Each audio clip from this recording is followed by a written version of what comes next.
ఎటువంటి రోగమైనా ఆయన బాగు చేయరు. ఆయన పరమ వైద్యుడు.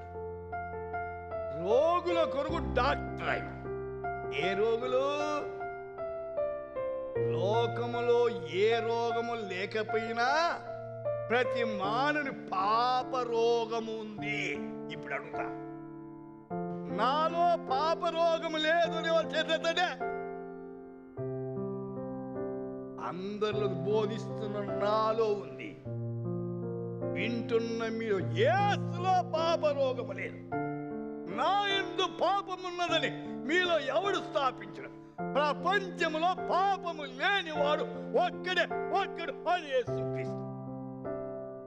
పాపము లేని పాపుల కొరకు వచ్చినవాడు, పాప రోగాన్ని తీసివేసేవాడు, రోగులకు వైద్యుడండి.